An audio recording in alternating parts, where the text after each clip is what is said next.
this social fear, being afraid of what other people are going to think of me, became weaponized, hardcore weaponized just in the last 15, 20 years. With social media coming out, our brains are wired to handle 120 people.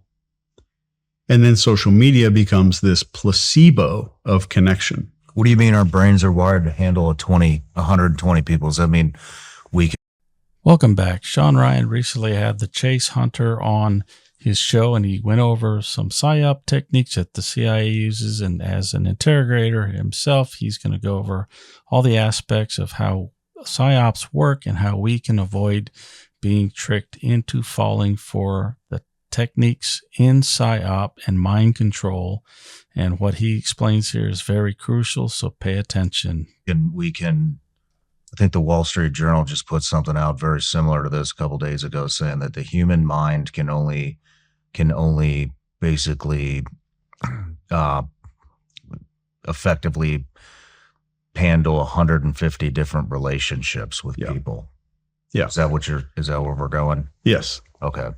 So it's forge, foster, and maintain. Can I forge a relationship, foster a new relationship with someone, and then maintain it? So we're limited to about 150. And social media comes on the scene. Somehow that's triggering our need a little bit. It's fulfilling some need. It's like a placebo of social connection. And what happens, like we have this city where there's 1 million people in a city and your brain can't handle more than 150. What do? We go into apathy. We go into absolute apathy. And this is where you get things like psychologists studying something called the bystander effect.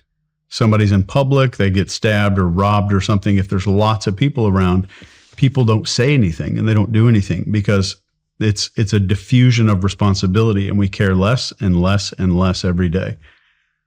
People are talking about like all the stuff going on in Ukraine or whatever, but like there's murders 4 blocks from your house and people being murdered.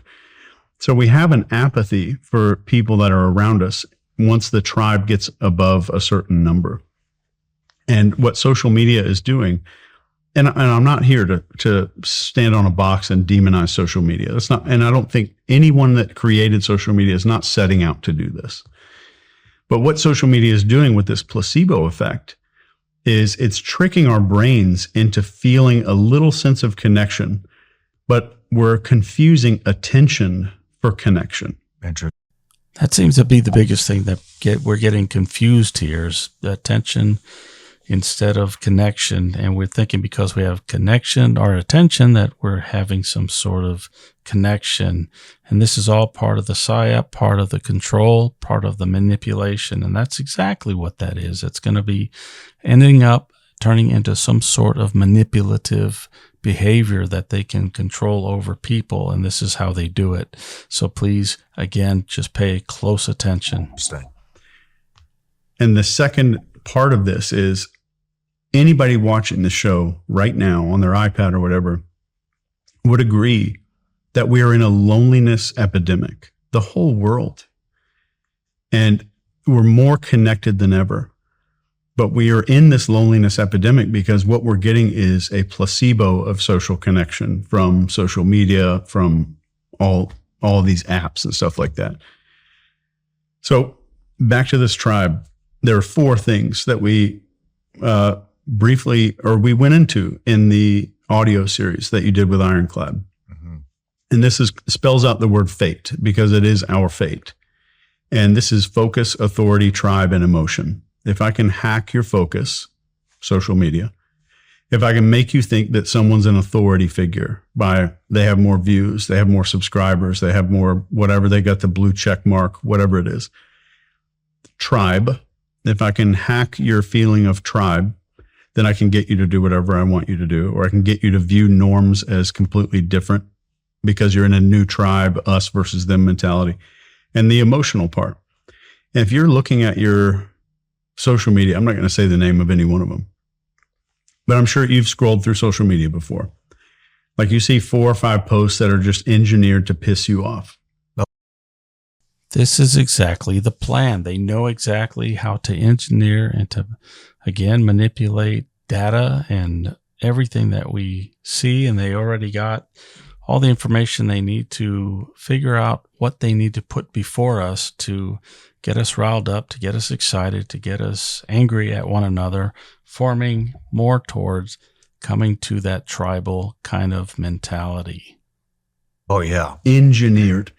And then every once in a while, you'll see one of those like videos where we're like, oh, we had this baby eagle land on our front porch. And it shows the eagle, and then it shows him bottle feeding it, and then it shows him a little bigger, and he's grown up and he's friends with them now. And like you get this little emotional kick. And immediately when you scroll after one of those, you'll see an ad. No shit. Yeah. Why? There's a hypnosis phrase for this. And in hypnosis, they call this fractionation. If I can get your emotion to go up and then back down again, every time I take you back up just a little bit, just a tiny bit above water, the next time I pull you down, you'll go deeper. So like in hypnosis, I might put you under hypnosis and then just wake you up from the neck up, or maybe have you open your eyes just a little bit. So I'll pull you out of trance a little bit and then send you back down, and pull you out and then send you back down. So it's proven that we'll go deeper and deeper. And the same effect happens with social media. And you'll see those spikes. And I think anybody that has social media can start to become aware of this stuff. Like it's pissing me off. And then that weird video that like we're watching social media alone on the couch at night sometime, and like then we randomly cry for some little rescued animal video or something. I urge you to take this test and do exactly what he was just talking about. Go to social media, be it wherever you go, just look at it and see if this is really happening. I've done it, and I can tell you it is really happening, just as he says. And then we get an ad right afterwards. Interesting. And so this placebo effect, just rewind it just a little bit. You're saying that we are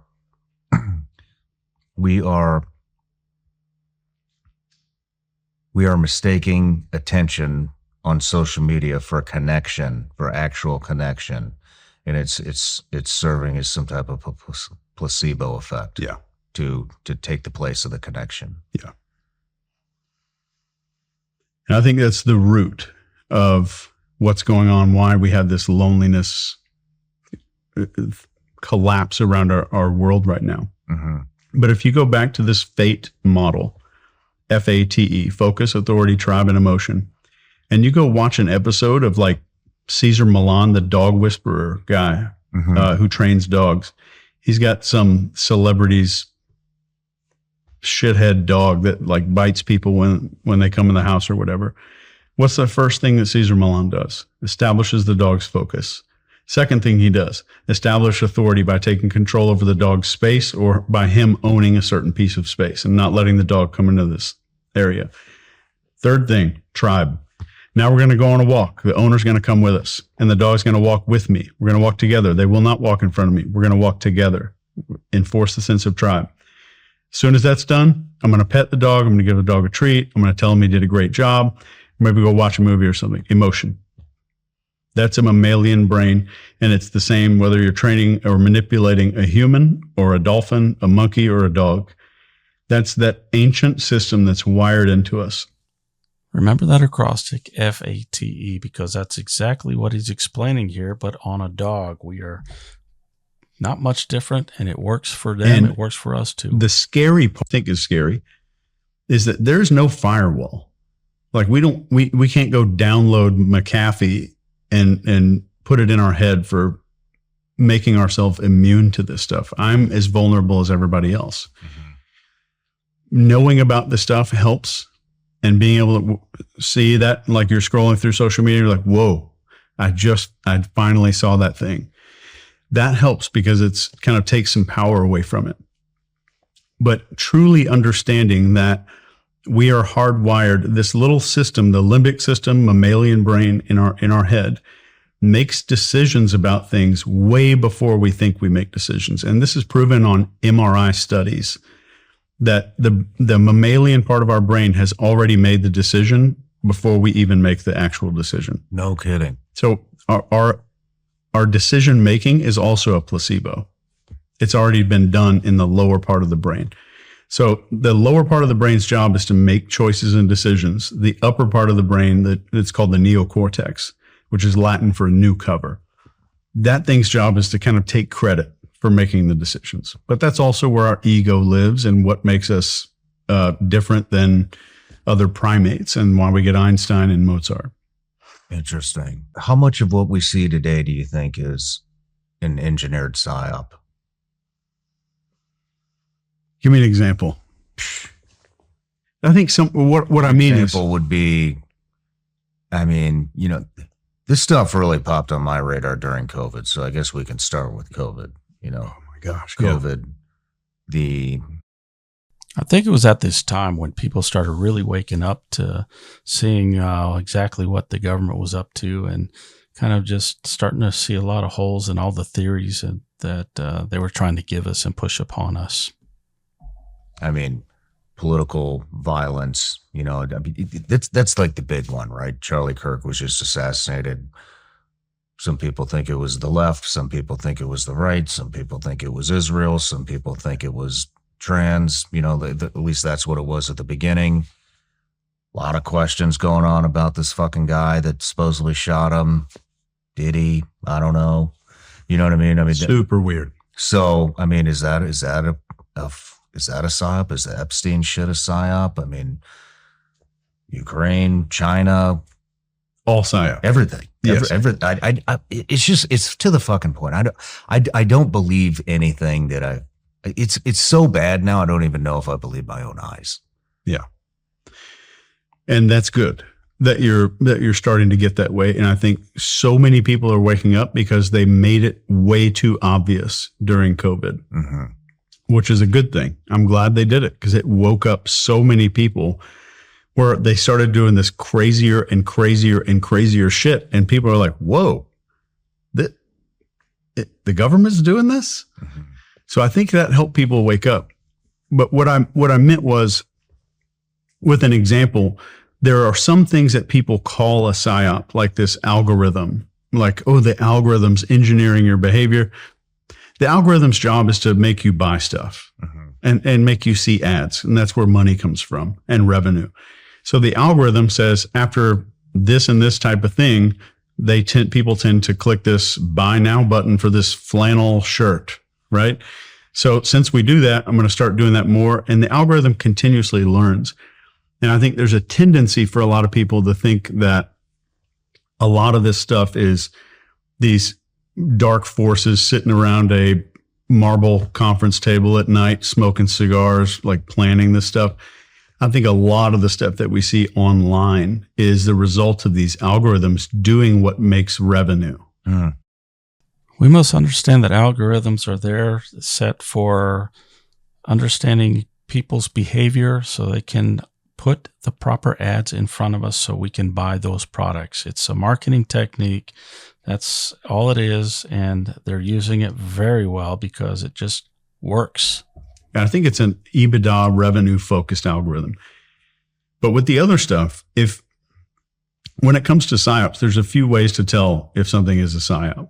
And number one, the most important thing for anybody to learn is that if an opinion has to be silenced for for another idea to flourish, then you're in a PSYOP. Guaranteed. We've seen a lot of that lately. A ton. A lot of that. There were Harvard educated doctors banned from social media for openly speaking about stuff that's now we've shown to be true.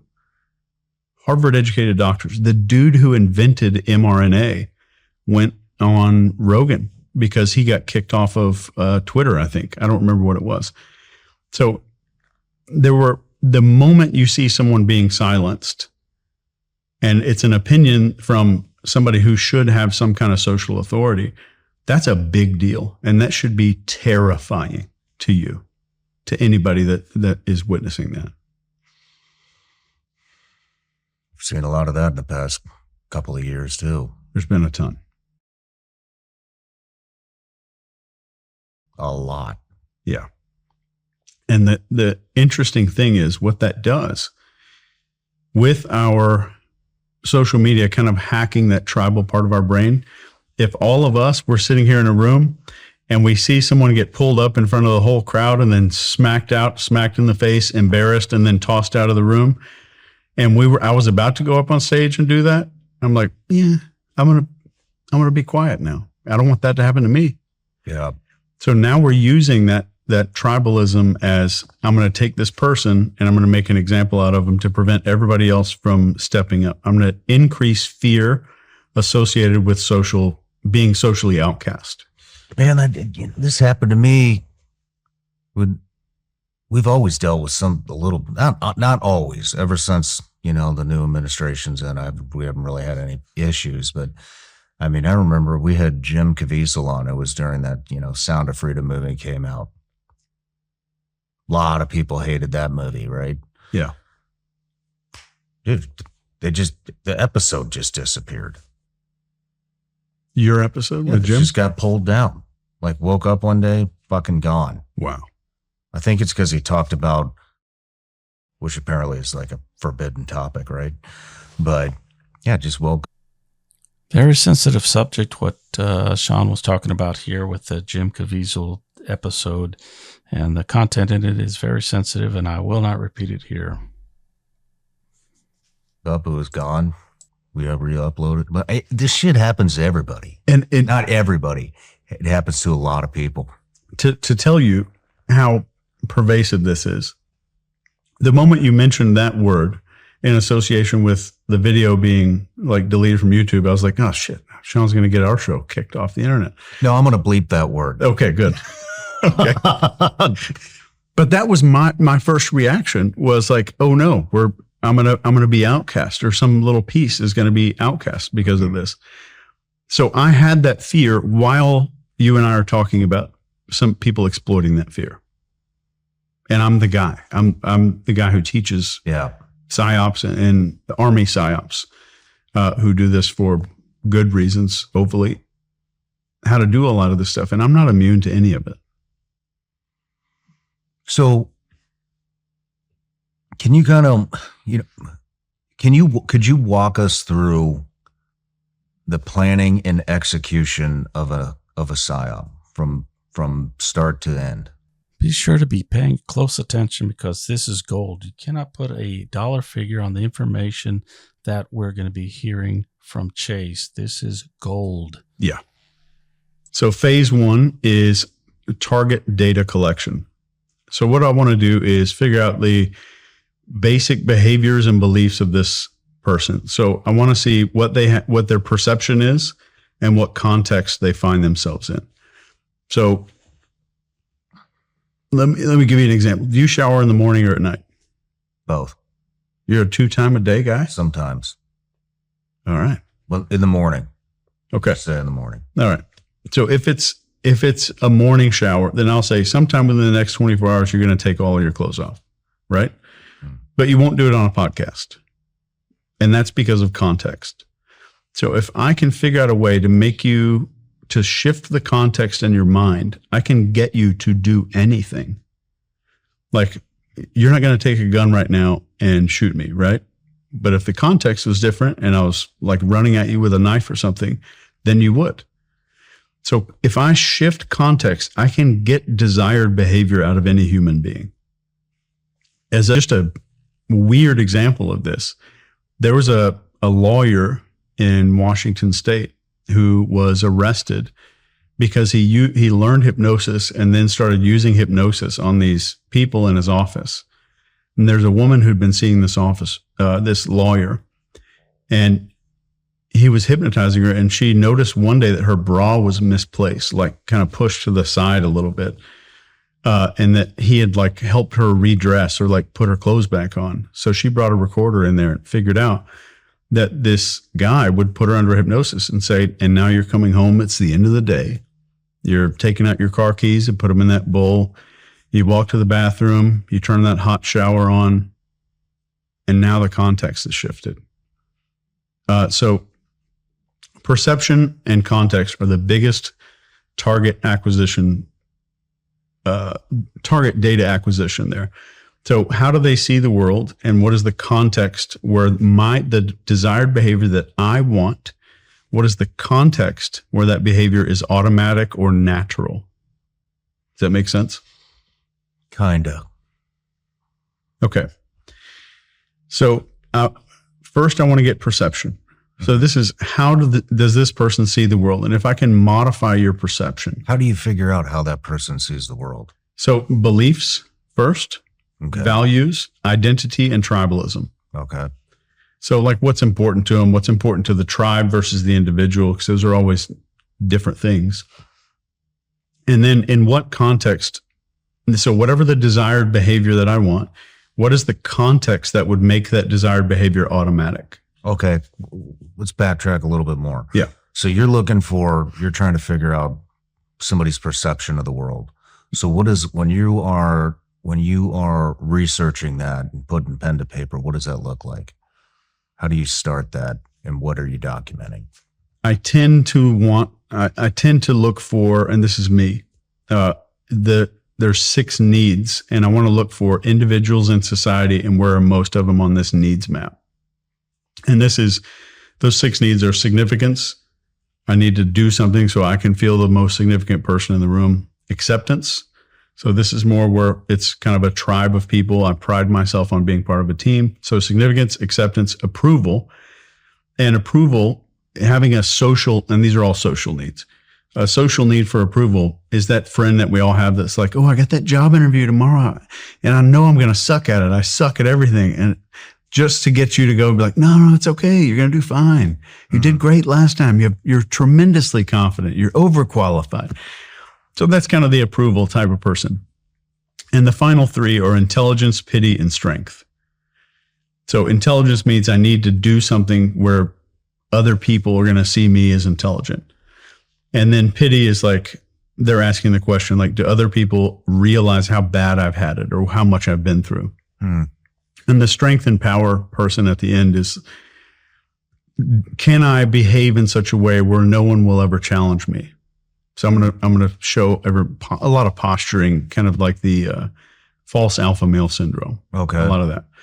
So and the cool thing is, even in a conversation one-on-one, you can spot someone's needs usually within a minute and a half. And if I know the person is, let's call it an acceptance need person, I automatically know that their social fear is being outcast, being judged, or feeling some kind of social guilt. No shit. And this is where the majority of all people fit into this. They want to be socially accepted. They have fear of not being accepted. Therefore, they can be manipulated. And once the trigger guy or the negotiator or whatever, the guy that's in control, figures that out, then he's got you under his control. There's nothing you can do to escape that because you've already gave your cards, you've showed your hand, and he knows what you're holding. So it's one or the other of the stuff that you meant, or could there be more? You could have one of those with a secondary. Okay. So you typically have a primary and secondary. Okay. But if I know that if your need is being significant, I automatically understand that your deepest insecurities are about feeling small, insignificant, like you don't matter to anybody and you have no impact. Okay. So I know instantly, just by understanding you're on this needs map, I know where your fears and your insecurities are better than probably your therapist that's been working with you for a year and it's been a minute and a half in a conversation. So a cult recruiter could use this as easily as a PSYOP doing it on an entire group of people. Are there any of these traits that the majority of folks have, needs? Yeah. So when I teach people this, and the system that I teach is called the NCI, it's neurocognitive intelligence. When I teach people this, I always default to significance and acceptance. You are important, people like you. Those 2 things are the most easy to sway a person's behavior with. Okay. Because the 2 biggest fears are, I don't matter, people don't like me. Gotcha. Right? So once you figure out the needs, then you have those insecurities, and then you want to figure out a plan to weaponize or leverage those insecurities. And we'll typically do this in small ways. So we kind of view it as a wedge. And the small things that we do matter a lot on the end. And if I could go into like nerd mode, I'm going to talk about a piece of research here. And Bob Cialdini, he wrote the book called Influence, and he wrote another book called Persuasion. Fantastic books. He's a research expert for influence, human influence. They went around these, let me explain this to you. Let's say we have two neighborhoods here, one neighborhood here, one here. They're all the same demographics. They make the same amount of money. It's middle class. And they go to one neighborhood, door to door, and they ask them, will you put this giant, ugly ass, please drive safe sign out in your front yard? And in this one neighborhood, 1% of people, give or take, says yes. Then they go to this other neighborhood and they say, will you put this giant ass sign out in your yard that says, please drive safe? In the other neighborhood, 89% of people said yes. The only difference is in this other neighborhood, before they asked them to do the sign, they went around a week in advance and asked everybody one simple question. Do you support safe driving? And who's going to say, no, I don't do that. Of course, everybody says yes.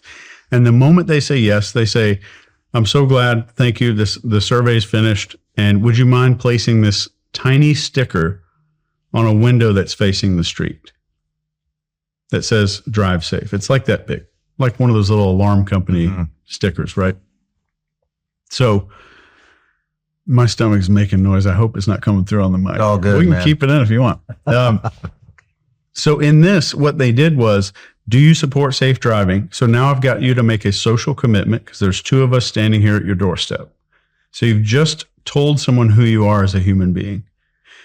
Next, now that you've said that, I asked you to do this, and it's not that big of a deal. Here, it's very simple, very clear. What we see is that people of authority showed up at their doors, and they caved into that because they felt these were authoritative figures, and they're following them because they're getting their viewpoints changed or confirmed. But a week later, I come to your house and ask you to put this ugly sign in your yard, and you say yes because of this chain of commitments that I've got you to go through. And it's not just commitment. It's me getting you to agree who you are as a person. So you kind of roll along with that identity. So at the beginning of our conversation, if I was an intelligence operator and I wanted to manipulate you, I might talk about my social anxiety when I was a kid. When I was like 19, I had crazy social anxiety. I felt like a fake everywhere I went. But if I started a conversation talking about that, and then I was like, Shawn, how did you get to the point of being this like open with other people? And the moment you answer my question, I've got you to agree to the next behavior that I need to get you to do. Does this make sense? How so? I'm starting to pull you out of the box. So I just got you to agree that you are A, not closed off. You're B, you're going to talk about your past. So I've woven it into your identity in just this conversation. I mean, if you talk someone into being open, they're not going to live the rest of their life open. But you've got them to commit in this little conversation. So the moment I want to go a little outside the box, or I want to start talking about intelligence or something like that, you're more likely to do it because I've got you to make that first identity agreement about who you are as a human being just by asking you that. Or I might complain about people who are really closed off. I might say, there's so many people out there. They just live their lives in this little prison, worried about what other people think. Mm-hmm. And people will nod their head just like that. And the moment you nod your head, you're like, yep. But what are you silently agreeing to? That's not me. I'm not that person. So we get these little identity agreements, and then you understand those needs, and you can leverage so much with human behavior. And this is just the tip of the iceberg, a tiny piece of this. But for a PSYOP plan, to finish this incredibly long answer to your question, is I want to do data acquisition, figure out needs, which automatically give me insecurities and fears. And the moment that happens, figure out context, my desired context that makes the behavior I want out of you automatic or completely expected. Wow. But this also happens on entire populations. Oh yeah. And so, when you're looking for a need, I mean, the entire population doesn't have the same need. It sounds like the majority of people, accept it in significance. But so what would differ when you're doing a campaign against a foreign government? If you're doing it against the government, you're still targeting the people, right? So targeting the people would mean that you're getting them to make small agreements. So I'm not going to drop leaflets or do radio broadcasts or any of that kind of PSYOP stuff right away that say, hey, you need to convert to this side and adopt these new beliefs. The first one is like, and let me give you an intelligence example of this. There was a guy working in Guantanamo who almost got turned by one. This is a very good example of how all it takes is just one little question, one little twist of the truth, and then everything goes. One of the prisoners down there. And it all started with one of the prisoners asking him one question. That was the beginning. It was this one question. He said, do you think America is perfect? And that was the start. And it was a long chain after that. Has America ever made mistakes? Has America ever hurt people that didn't deserve it? Is that true? I was just reading in the library that America gave smallpox to the Native Americans. So it's just this long trail. So you always think about like these little steps. What are the steps to make this one thing feel natural? And when I was learning this, one of the guys who taught me said that, walked me through the scenario. And he said, imagine going on a date and you never shook this girl's hand. You never helped her through a door. You never put your hand on her shoulder, nothing. You haven't made any physical contact with her. And at the end of the night, you lean in and try to kiss her. And it feels weird. It feels off. It doesn't feel right. It's because nothing happened before that. So what we're really doing and what we're really seeing in today's world is these small incremental steps to change human identity to some ultimate outcome. And the steps that we can see, if we kind of backwards analyze this, we're seeing division and tribalism on unprecedented levels. So if I'm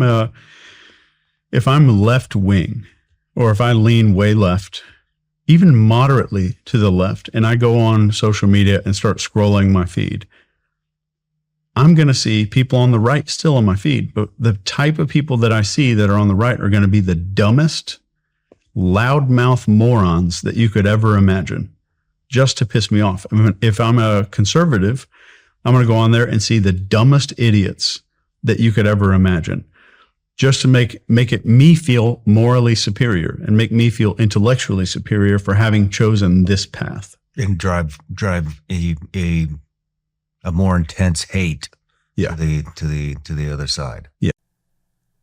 Very good points that we did listen to here in this video, and I'm sure that you've learned a lot. If you want to catch the rest of the show, just go to Shawn Ryan's channel and you can catch the whole thing. It's almost like 3 hours, but man, this was insightful. This was amazing.